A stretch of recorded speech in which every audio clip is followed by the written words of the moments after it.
ஆண்டவராகிய இயேசுவின் நாமத்தினாலே இந்த காலை வேளையில் கூட உங்கள் யாவரையும் வாழ்த்துகிறேன். கர்த்தர் உங்களை ஆசீர்வதிப்பாராக.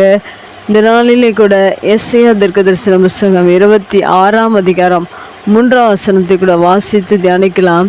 உம்மை உறுதியாய் பற்றி கொண்ட மனதையுடையவன் உம்மையே நம்பியிருக்கிறபடியால் நீர் அவனை பூரண சமாதானத்துடன் காத்துக்கொள்வீர்.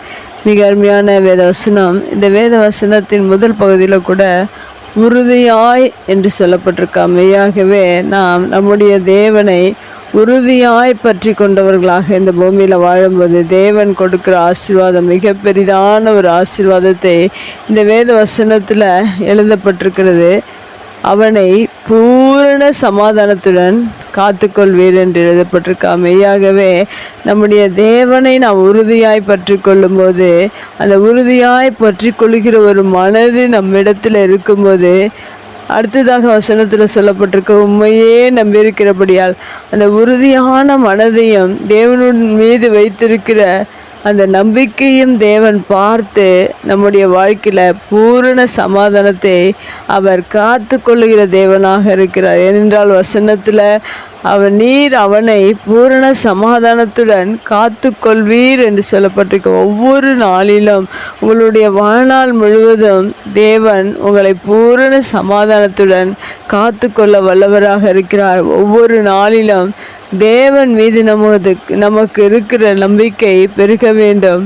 நாம் அவரை உறுதியாய் பற்றி கொள்ள வேண்டும். எந்த சூழ்நிலைகள் வந்தாலும், எந்த போராட்டங்கள் வந்தாலும், வேதனைகள் வந்தாலும் நீங்கள் உறுதியாய் அவரை பற்றி கொள்ள வேண்டும். உறுதியாய் பற்றி கொள்ளும்போது தான் தேவனுடைய ஆசீர்வாதங்களை நாம் பெற்றுக்கொள்ள முடியும்.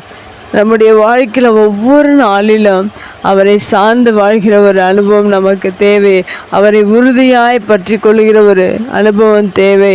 ஏனென்றால் இன்றைக்கு அநேக மனிதர்கள் அநேக காரியங்களை செய்து கொண்டிருக்கிறார்கள். ஆனால் தேவனை உறுதியாய் பற்றி கொள்ள வேண்டிய மனது அநேக மனிதர்களுக்குள்ளாக இல்லாமல் இருக்கிறது. ஆனால் ஒரு மனிதன் உறுதியாய் பற்றி கொள்வான் என்றால் அந்த மனிதனுடைய இருதயத்தில் அந்த எண்ணங்கள் உண்டாகும் என்றால், அந்த நம்பிக்கை உண்டாகும் என்றால், மெய்யாகவே அவனை பூரண சமாதானத்துடன் தேவன் காத்து கொள்ள வல்லவராக இருக்கிறார். உங்களுக்கு சமாதானமின்றி வாழ்ந்து கொண்டிருப்பீர்கள் என்றால், இந்த சமாதானத்தை பெற்றுக்கொள்வதற்கு, சமாதானத்தை காத்து கொள்வதற்கு உங்களுடைய வாழ்க்கையில் தேவனை உறுதியாய் பற்றி கொள்ளுங்கள். அநேகருக்கு இன்றைக்கு சமாதானத்தை இழந்து அநேகர் மரித்து கொண்டிருக்கிறார்கள். ஆனால் சமாதானத்தை கொடுக்கிற தேவன் நம்மோடு கூட இருக்கிறார். அவரை மாத்திரம் நீங்கள் உறுதியாய் பற்றி கொண்டு அவரையே நம்பியிருங்கள். பூரண சமாதானத்துடன் உங்களை ஒவ்வொரு நாளும் காத்து வழி நடத்துகிறவராக இருக்கிறார்.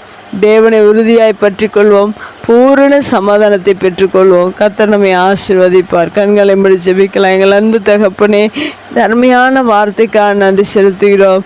இந்த எஸ்ஐயா தீர்க்கதரிசன புஸ்தகத்தில் உறுதியாய் பற்றி கொண்ட மனதுடையவன் என்று சொல்லப்பட்டிருக்கிறது. நாங்கள் இந்த புதிய நாளில் இன்னும் உம்மை உறுதியாய் பற்றி கொண்ட ஒரு மனதை நீர் எங்களுக்கு கொடுக்கிறபடினால் நன்றி செலுத்துகிறோம். நாங்கள் உண்மையே நம்பியிருக்கிறபடினால உமக்கு நன்றி செலுத்துவோம். தொடர்ந்து நீர் எங்களை நடத்தி பூரண சமாதானத்தை எங்களுடைய வாழ்க்கையில் நீர் கொடுத்து எங்களை ஆசீர்வதிப்பீராக. இன்னும் உடைய வார்த்தை கேட்கிற ஒவ்வொருடைய வாழ்க்கையிலும் ஒருவேளை அவர்களுடைய இருதயத்தில் சமாதானம் குறைவாக இருக்கும் என்றால் நீர் பூரண சமாதானத்தை நீர் அவர்களுடைய இருதயத்தில் நீர் காத்து கொள்ளும்படியாய் நாங்கள் ஜெபிக்கிறோம். இன்னும் உம்மை அவர்கள் உறுதியாய் பற்றி கொள்ள, இன்னும் உம்மை சார்ந்து உம்மை நம்பி வாழ நீர் ஒவ்வொருவருக்கும் உதவி செய்வீராக. இயேசுவின் நாமத்தில் ஜெபம் கேளும் நல்ல பிதாவே. ஆமேன்.